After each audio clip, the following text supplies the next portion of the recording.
Let them send it in and let them go vote. And if their system's as good as they say it is, then obviously they won't be able to vote. If it isn't tabulated, they'll be able to vote. So that's the way it is. I did say that I do think that there appears to be a phenomenon in the country where African Americans feel that they're treated, when they're stopped by police frequently, as suspects before they're treated as citizens. Hey everybody, welcome to the Muckrake Podcast. I'm Jared Yates Sexton. As always, I'm here with Nick Hauselman. There is so much disgusting stuff happening in this country right now. I really don't even know where to begin with it. We were talking about, before we started recording, like how do you even start diving into this muck? And we have to start, unfortunately, today with a report coming from The Atlantic and Jeffrey Goldberg. That, by the way, has been confirmed by multiple sources now within the military, that Donald Trump has referred consistently to dead soldiers, dead veterans of wars, including World War II, as losers. He's called them suckers for volunteering for the country and fighting for the country. He doesn't understand sacrifice. Surprise, surprise. He also is apparently unclear on why we fought for the Allies, which, I mean, isn't that weird that he would sort of side with the fascist intuitively? But, you know, that's what it is. Obviously, this is a person and a president who doesn't understand duty or selflessness or even the very beginnings of the idea of patriotism. But it really just, when you really see it brought out into the light, it just really drives home how disgusting this person is. You know, when he mentions the fact that he doesn't understand necessarily why we would fight on the side of the Allies in World War II, it kind of makes sense when you've heard reports, and I think I'm going to choose just to believe it at this point, that he had Mein Kampf on his bedside table and he would read that, even though he doesn't read anything. I don't know if he read it, but I'm sure he liked having it nearby. Do you know what I mean? Like he liked having the visage next to him. So through osmosis, he's going to somehow understand what's being written in there because. If that's the case, here's the thing. There was an Academy Award nominated short documentary about in 1939 or 1940. There was this Nazi rally in Madison Square Garden. Yep. So it's not a stretch to imagine like Trump's father probably going to that, right, and being part of the Lindbergh crowd, right? It would fit right into what their MO is anyway. Yeah, the Madison Square Garden rally with the German American Bund, or as their friends called them, the American Nazis, is one of those moments in American history that we actually don't look at very much because it's disgusting and awful. And I didn't know the full extent of it until I started writing about it in my book, American Rule.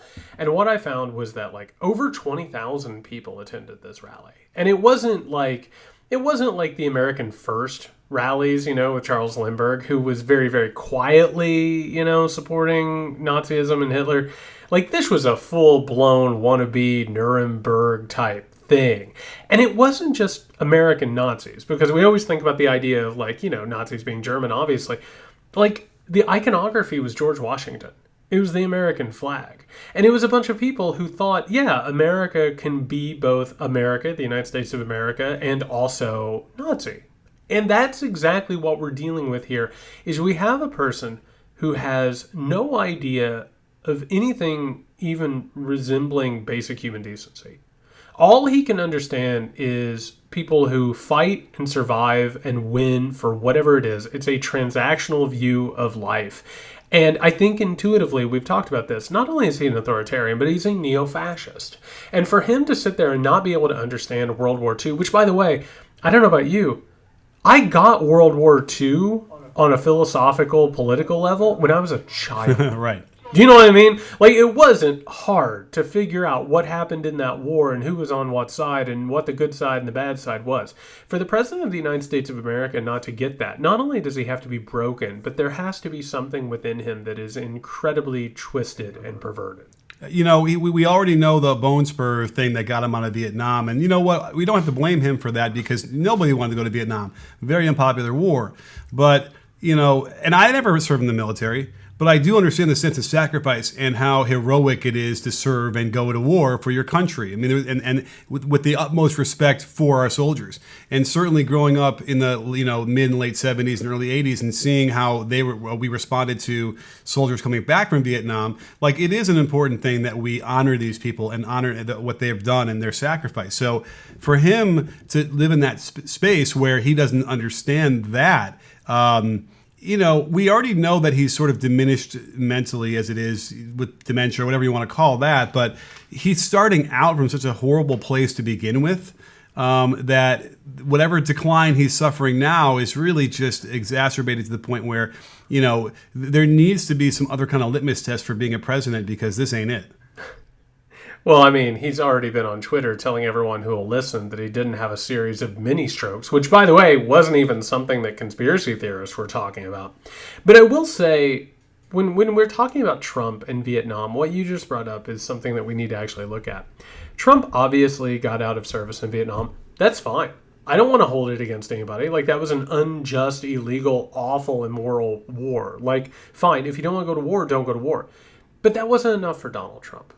And if you actually look in the 1980s when Ronald Reagan became president, and Ronald Reagan began spreading around his own knife-in-the-back mythology, which is exactly what Hitler and Mussolini and all these people were spreading around, conspiracy theories about how their countries could lose wars or lose power.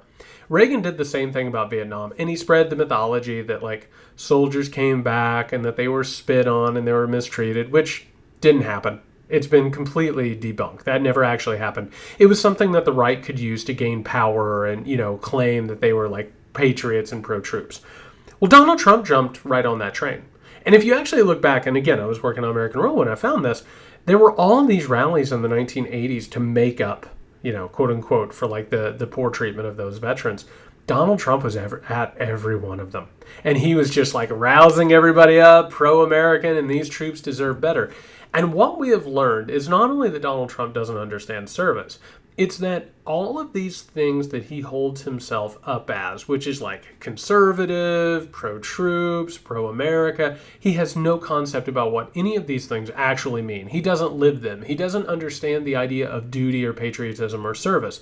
He is a completely narcissistic, self-motivated creature. And as he diminishes, like you were saying, that other stuff is just melting away. He doesn't even understand even the beginnings of it anymore. In the past, he could put on the act and, he could wave a flag and pretend he was whatever.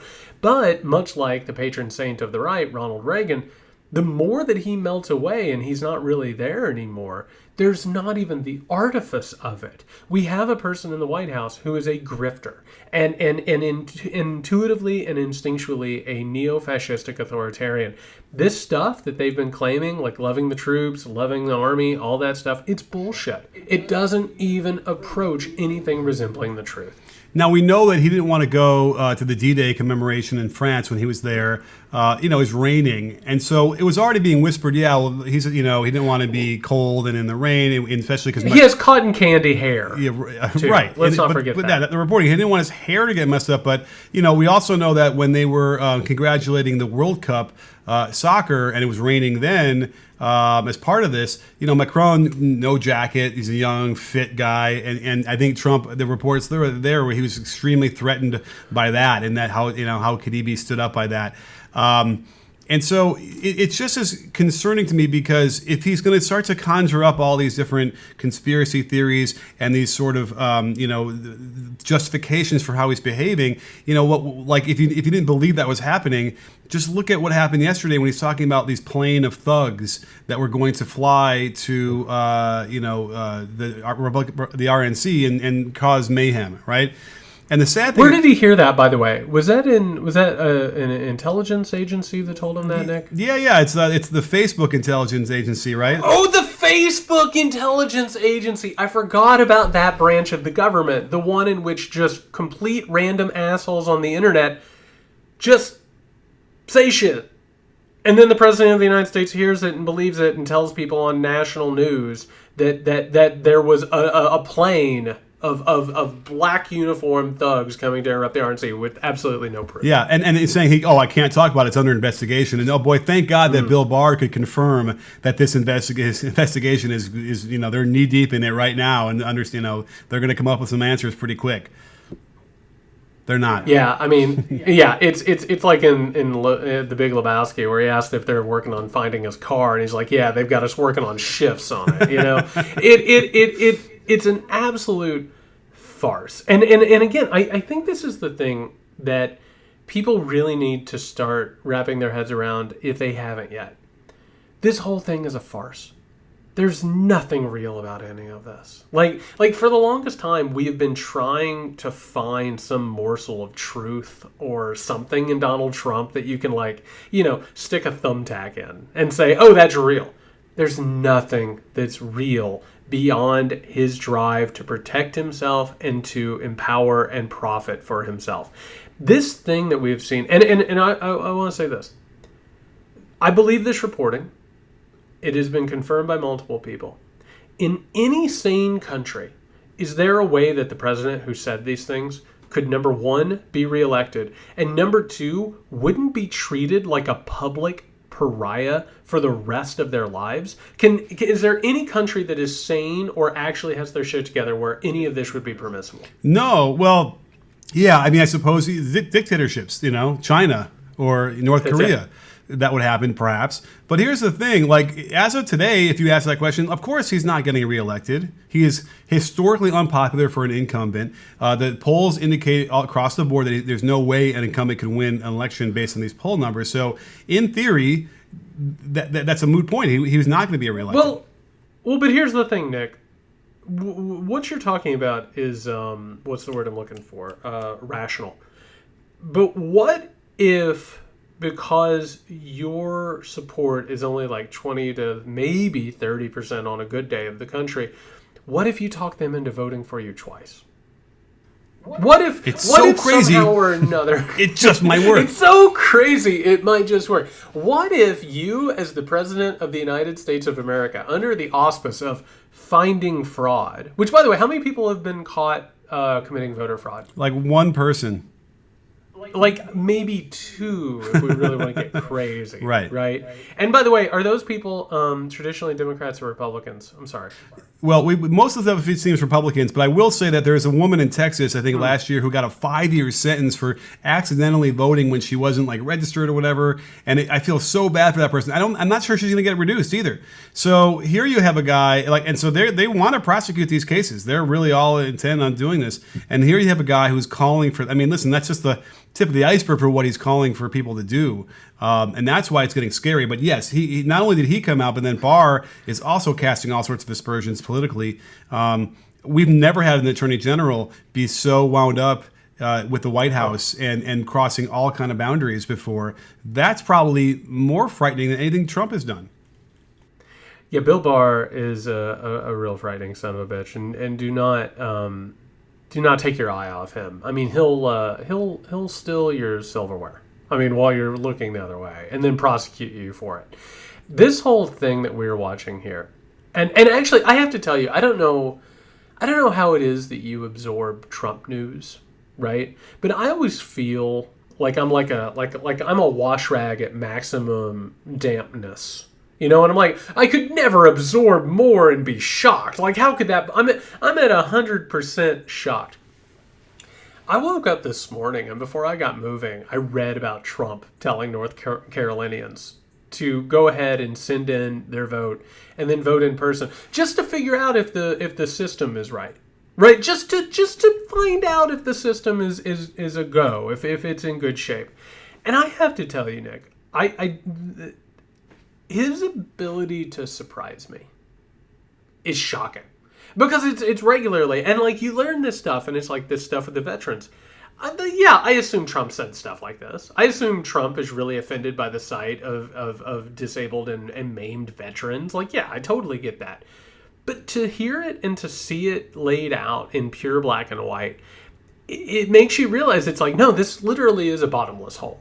This election they're not going to stop at any place. And that's I think the thing that people need to be aware of and people need to be afraid of is there is no end to what they're trying to do. Because on one hand, Trump is trying to get double the votes.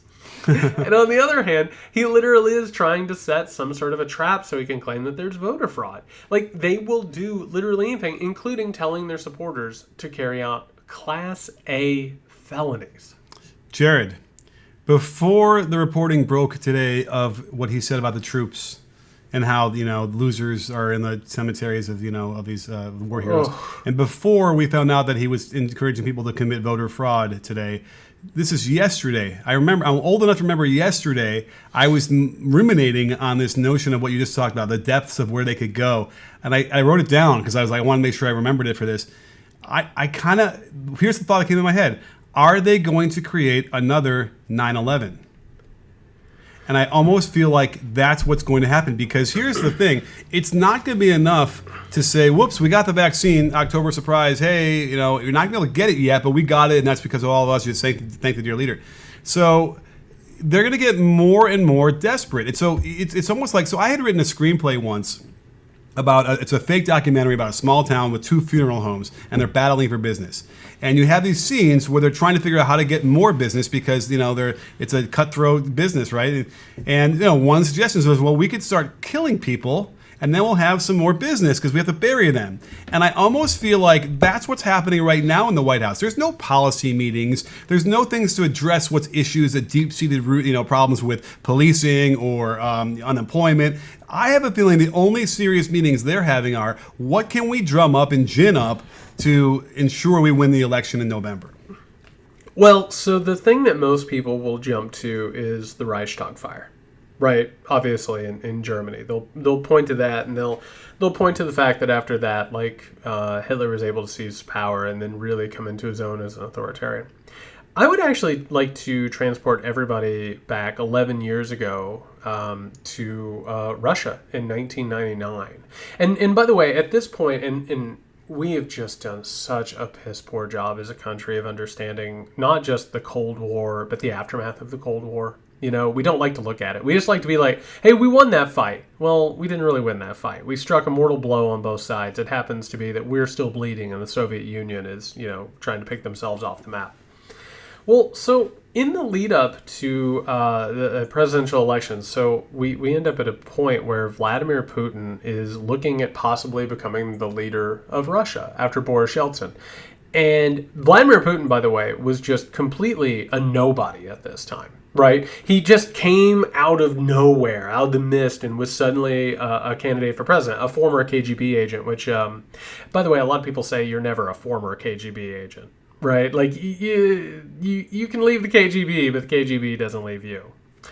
And what ends up happening is there are all these bombings in Russia, and there's about 300 people that end up dying, and there's all this evidence that it was actually these bombs were actually being set by the government in order to gin up insecurity, in order to gin up fear. If you think for a second, and by the way, we're not just talking about Donald Trump doing stuff like this. We've already seen white terrorists, white extremists, and white separatists who have been instigating violence and destruction during protest. They're also going into cities right now like Portland and Los Angeles and God knows probably Chicago, Kenosha, wherever, looking to start something, right? They keep looking to escalate things in order to feed this fire. Now, do I think they're planning something like this? I don't know, but would I put it, would I say that they wouldn't do it? Absolutely not, I wouldn't. These people don't care about laws or lives. They don't even care about military lives, much less public lives, or people that they see as potentially violent or terrorists, by the way. And real fast, I would be remiss if I didn't point out, Trump has even pushed something that said that federal funds will not be given to cities that quote-unquote defund police. That means even reducing their budget a little bit, right? Like, the things that these people are trying to do, the problem is that they are shameless. It's not that they are necessarily focused, it's that they're shameless. And this person is more than willing to try literally anything to hold on and to consolidate power. So we talked about last time about the notion of protests that are always local protests that are now being infiltrated by other people from other areas of the country descending upon them and causing more mayhem. Now, we've known as a fact, and they've arrested people like the white supremacists who are intentionally doing these things in multiple cities. Yet, you hear Bill Barr go on the news and continue to paint this picture of radical leftists doing this across the country, basically flipping the entire narrative in a very untruthful way. So I think it's proof that they're going to do that that's going to happen. They've already set it up that way, and I think that's all we need. Now, the only problem is do we ultimately get the evidence and the proof before the election? Because they're sloppy, they're not good at this thing, people will talk, so they'll find out, as we've done before, but that's the question is, are they going to be able to be effective enough at that up until the election, which is all they need until they can quash it or make it go away anyway if they win a re-election again. Nick, you always put your finger right on the pulse of something that I think is like really important and prescient, but we have to talk about it in all honesty because we are a mature podcast that doesn't pull punches with our listeners. They've already been caught. And it didn't matter. Nobody gave a shit. That's the problem. I mean, like it was like in DC. They had created a war zone in D.C. They ran, federal troops, many of them unidentified, to go and just crack skulls and tear gas people and brutalize people. They had helicopters come down in order to throw people to the ground.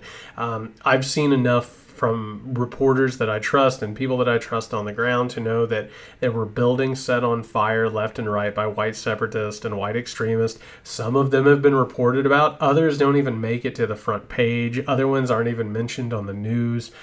I have to tell you the honest to God truth, and this is where we are. And I hope that people will hear this not from a defeatist standpoint, but from a realist standpoint to understand how bad things are. If it came out next week that there was some sort of attempted try by the Trump administration to create a disaster that could possibly kill Americans in order to help the re-election, which, by the way, they've already done with the pandemic. They already made blue states and blue cities hurt because they wanted to hurt them politically based on the pandemic, carrying out a genocide or a democide or whatever you want to call it.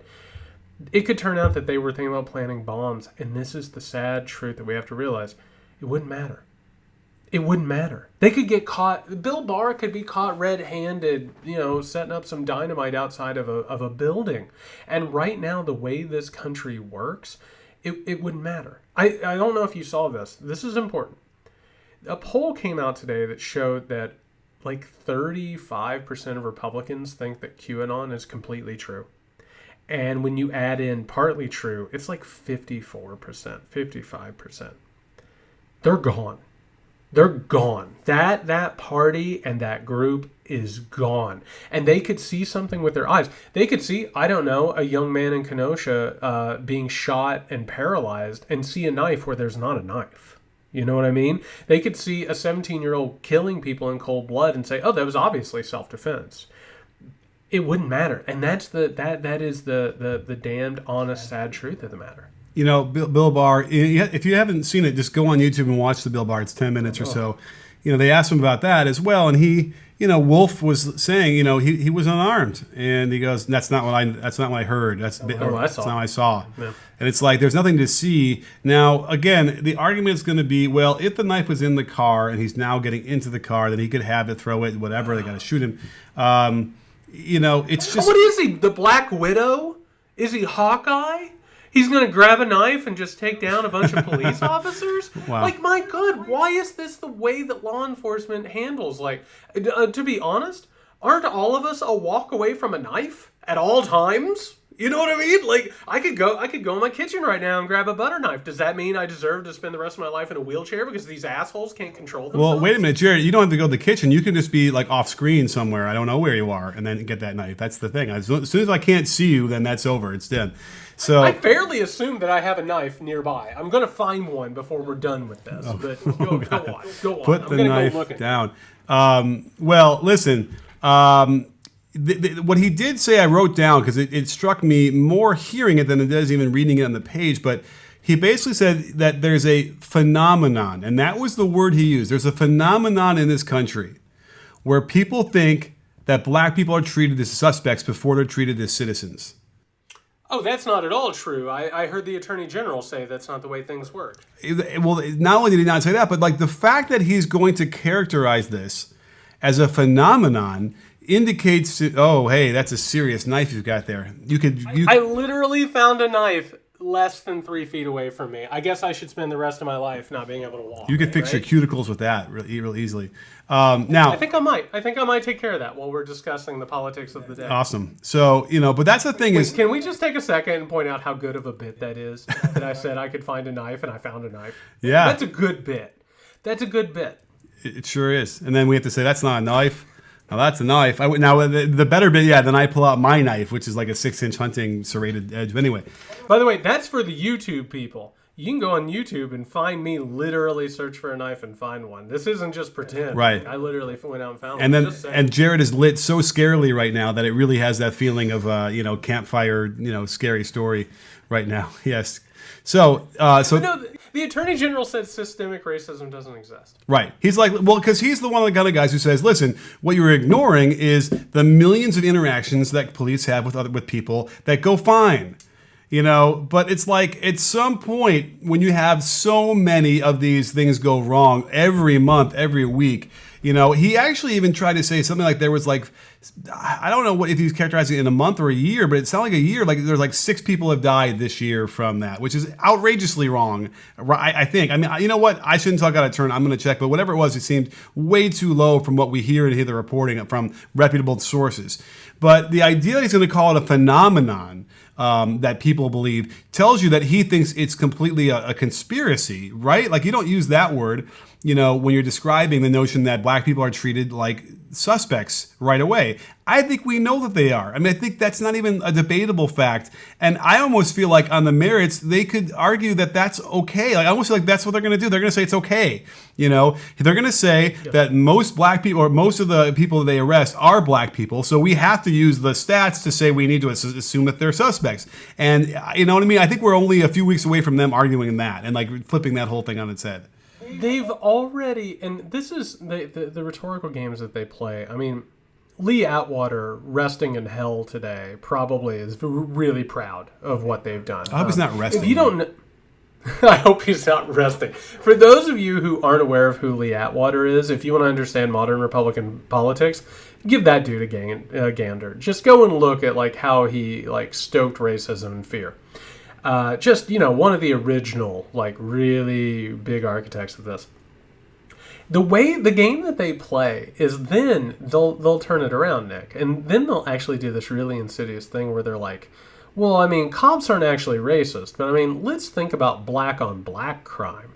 Why don't Democrats and liberals care more about that? And so they'll actually tell African Americans, we're trying to save you from like yourselves, the people who are really bad in that community. And it's this gross, like twisted logic that they do. But that's what Bill Barr was saying, is that this is all a myth. It's something that Democrats have made up. And not just Democrats, because what do they keep trying to get back to?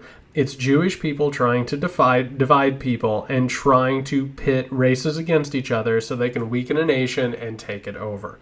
That's what the conspiracy theory always is. It's always where it ends up leading. That's what they're saying, and that's what he's saying. But what you just said about the numbers, do you know why it's so hard to find those numbers? Because the police of the United States of America really don't report all their stuff. You know why? Because it's so widespread and it's so insidious and incestuous that we don't even know how bad it actually is.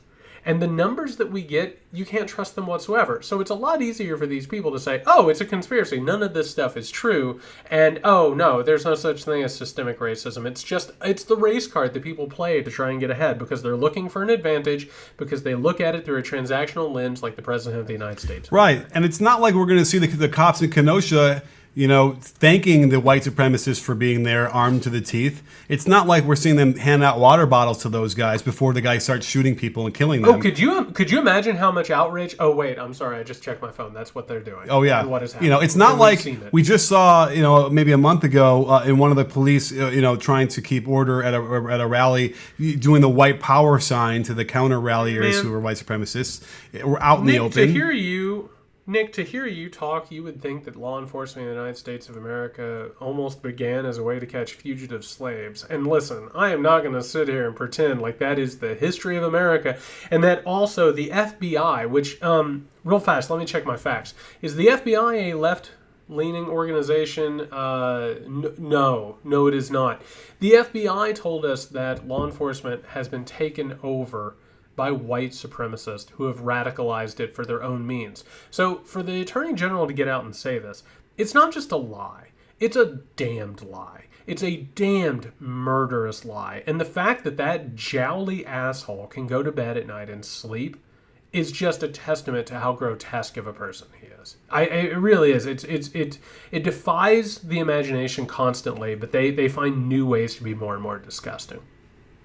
I mean, I'm speechless because you're right. It's hard. It really is. And again, we keep hammering this with Bill Barr, but it's the truth. He is the guy I feel like is the most dangerous because he's so empowering to Trump and letting him do whatever he needs to do and giving him, not only is he giving him like the judicial cover or whatever that would be called, but he's also giving him political cover. He is weighing in on political issues that no attorney general should ever be talking about. It's insane. It's I don't know how we ever get this back in the bottle again. And because here's the thing. Even if, God, I sound like Joe Biden. Folks, here's the thing. If Trump loses, but the Republicans can keep control of the Senate, we know damn well that they'll never pass any laws to prevent another Trump from getting back into power. That's how far gone they are. Because you would imagine they're going to say at some point, "Oh, we didn't know Trump. Thank God he's gone." Like you think that some of those guys are going to peel off if he loses, but they're not going to. I mean, come on, they're going to have a few of those guys probably say something, but finally. But I think the point being that we know they'll never pass any of those laws that would actually protect the White House and protect the balance of power and the way the Constitution was written and to do that properly. So that's really the biggest issue. I thought grabbed me the other day was I can't believe that that's where we're at. Well, first of all, I want to remind everyone that the Attorney General of the United States of America is not supposed to be in the thrall in service of a president. They're supposed to be independent of one another. They're not supposed to be a political body. What we're seeing right now is an abomination. Oh, but Eric Holder, Obama, look at them together. That must be the same. Yeah, it must be the exact same. They must be in cahoots. Well, because they're both black, Jared. Yeah, no doubt. And listen, we're fair. We throw it where it goes, and we call balls and strikes, and just to show that we're not just sitting here banging on the right. One of the problems about what you're talking about reeling in the president, one of the problems is that Democrats aren't going to want to rein in the presidency. If they win the presidency, or if they want to win the presidency, they want it to have the power that it has, because the presidency has grown so large that it has outshined Congress. Congress can't pass anything, period. It is by design deadlocked and completely kept from anything even approaching power. The only way you can do anything anymore, unless you get rid of the filibuster, is you have to do it by executive orders or presidential memos. That's the only way. And so they're not going to want to rein it in because it's almost like that old thing, I'm sure you've seen it before, where it's like even poor Americans don't want to tax the wealthy because they think someday they might be wealthy. It's the same thing with the presidency. It's the secret weapon. It's the one thing that can make, anything that they want to do possibly happen. And so they're not going to rein it in. But we need to have major, major reform. And the United States presidency needs to be reined in by more than half. I mean, it really needs to be taken in. Well, let at the very least, even though they're not going to necessarily want to take away power from the presidency itself, I mean, we're going to have they would have legislation for tax returns need to be produced, before you run. They're going to, I mean, that would be reasonable. They want to have to do some other foreign influence protection on elections and those kind of things. So, at least we get that, which, by the way, I don't think would get passed if the Senate remains in the Republican hands. I hope you're right. I hope you're right about that. Because my fear is something that we've talked about before, which is once you open Pandora's box, it's really hard to put, everything back in. So, if you start outlawing foreign interference, well, yeah, maybe one side can't have foreign interference, but does that stop, Trump from going out and getting foreign interference, or somebody for reaching out and doing these? I mean, look what we saw from the Mueller report. It doesn't matter. You can go out and do this bold-faced, Manafort Manafort handed over that polling data. Like, it just got found, you know? Like, it was definitely handed over. So the problem there is whether or not the arms race gets pulled back. And I certainly hope it does. I'm with you. I hope that it does. I don't know that it will, though. Well, the other thing with that is, there's been some reporting going on in this week, too. A lot of stuff happening. We talk about the thugs and this plane that, Trump is getting from Facebook and whatever. And the more and more you hear these kind of things, the more you kind of think, well, does he even get any intelligence briefings? Or does everything he gets comes from, Fox News or from Breitbart, wherever he's getting it from? Which, by the way, it sounds like Bill Barr is the same way. It sounds like Bill Barr has been trapped in some sort of Fox News cocoon as well for the last 5-6 years. And we've seen now the reporting. Now, we've kind of heard it already before where they didn't want to give him Russian intelligence because that makes him so angry. But it sounds like it's even worse. Like any kind of reporting on the white supremacy movement and how dangerous that is domestically is not being told to him. They do not want to give it to him. And by the way, the other reason why they don't want to give him any foreign intelligence is because they're worried he's going to give it away. He's going to ruin the secrets to Putin or whoever else he's talking to. What kind of a country we live in where this is the president? The intelligence community can't even give him any information for fear that he's going to disseminate it to the wrong people, and that he'll just get angry about it. I don't even know what to say. Can we just have one of those moments where we just sort of shake our heads and talk about like how insane all this is? I have, you got to have those every now and then, or else I think you go insane yourself. How does he even stand a chance of winning re-election?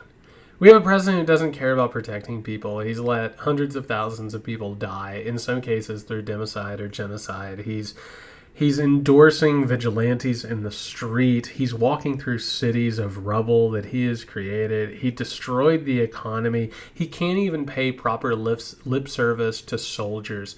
And like you just said, he can't even be bothered to hear an intelligence report. And he can't even be bothered to sit there for a couple of seconds, lest the people giving it to him have to not only prune out information that he won't like he's a child who will only eat hot dogs or macaroni and cheese, right? Or they got to figure out a way to put his name in extra large font so he'll begin to pay attention to something and then, doze off or whatever and then go and play golf. Like, the fact that we're living in a country where that man is not only president but stands a chance of either winning the presidency or stealing the presidency and not getting called out for it and being stopped. I mean, what a sick country. What a failing state this is. It's so ludicrous. You know what? I kind of have to be almost impressed with what Trump has been able to pull off, honestly, because in Mike Schmidt's book that came out this week, and that he's been plugging, I mean, it turns out that like Mueller didn't investigate a lot of what Trump's business and personal ties were to Russia because he thought the FBI was doing it, and the FBI thought that Mueller was doing it, and it turns out nobody did it, which makes so much sense because there was so much going on and so much smoke that didn't get really addressed in the Mueller report, and we assumed, it's got to be the FBI, and then nothing comes out of that either. Like, that's some high-level, functioning behind the scenes to make that happen with Rod Rosenstein. It really is. And by the way, I think the tell from Rosenstein, thinking about it now, was that he was so willing to write that memo that explained why he fired Comey to begin with, which seemed way out of left field, and then he appointed Mueller. But that was probably the first inkling that this wasn't going to be a straight investigation. And in fact, I think it's pretty clear that Mueller didn't let him finish. And Barr came in, Rosenstein put the kibosh on it, and then you saw what they did to spin it, and then convince the people who are malleable thinking that that there's no collusion and no corruption. No collusion, no conspiracy. Yeah, nothing. Right. Nothing happened. The phone call was perfect. Everything was perfect. Everything is so real legit and real cool. I was trying to tell somebody this the other day, and I know that this isn't fun, but it's something we need to recognize, which is there's literally nothing with this person that can take him down in that regard. There's just not. Like, we've gotten to the point where laws don't matter Institutions don't matter. Precedents don't matter. He got caught dead to rights with the Mueller report and the Russians. He got dead to rights obstructing justice. He got caught dead to rights with the Ukraine call. He's gotten dead to rights with the grifting of money, the lies. I mean, one time after another, him not only riling people up to cause violence, but just lying about literally everything. The pandemic has just been an unbelievable disaster on every front. The economy is his fault.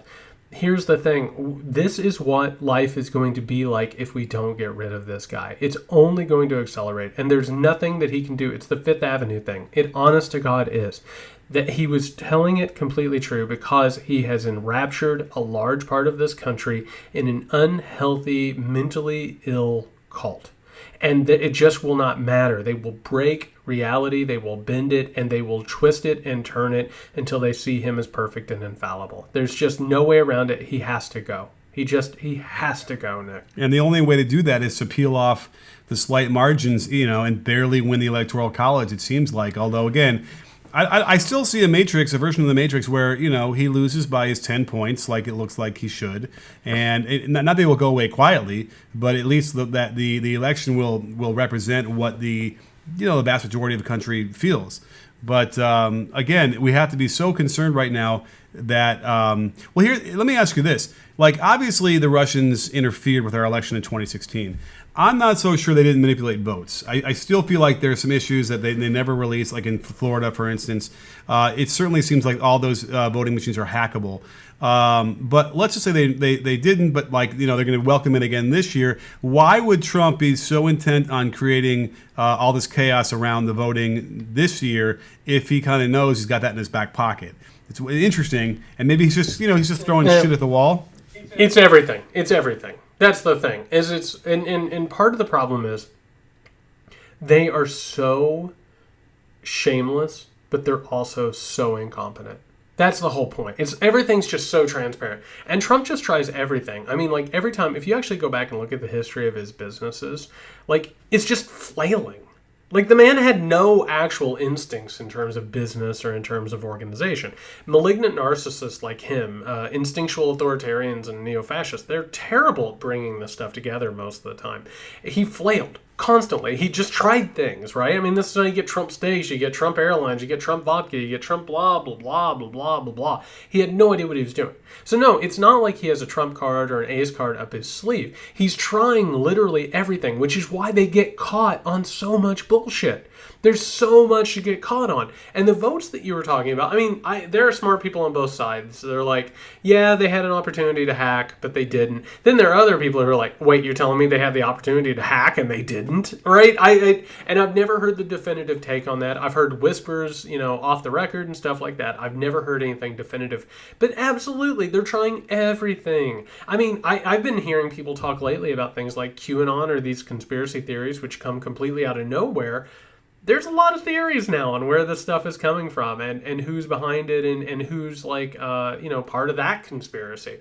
I think it's throwing so much stuff at the wall and hoping even a strand of something sticks because they are so craven, but they are also so incompetent that they have to try so many different things. Okay, so you keep saying the word flailing, and I now have the image of John Carpenter's The Thing in my mind of the the alien and flailing. And by the way, it works. He's flailing around, whatever. It's almost like in my cerebral cortex, I'm scared because of this motion, and then it ultimately doesn't.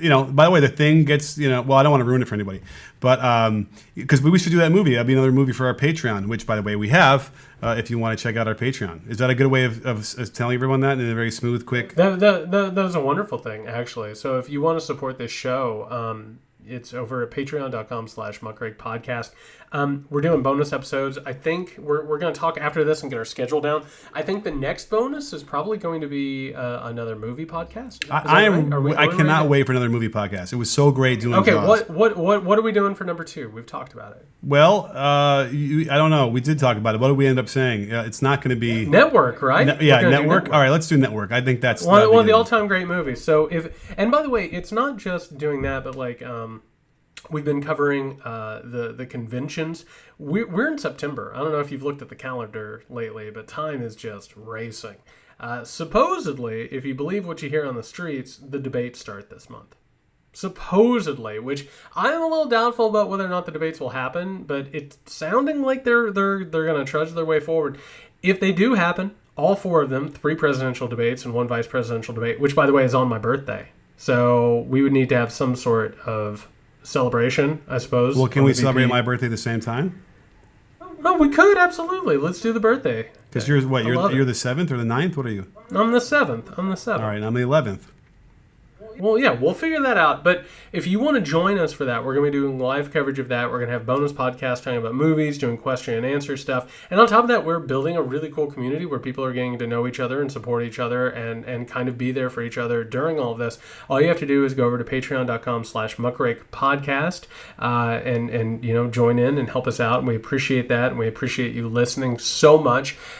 People have been telling their friends and families and I assume loved ones. I don't know if you want to join in on this with your loved ones about this podcast. We've been growing and we're so grateful. Continue to rate us, share us, comment, all that stuff. Go over to patreon.com/muckrakepodcast.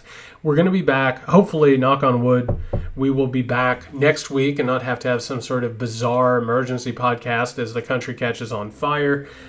We will be back next week. If you need us until then, you can find Nick at Can You Hear Me SMH. You can find me at JY Sexton. Until then, stay safe, everyone.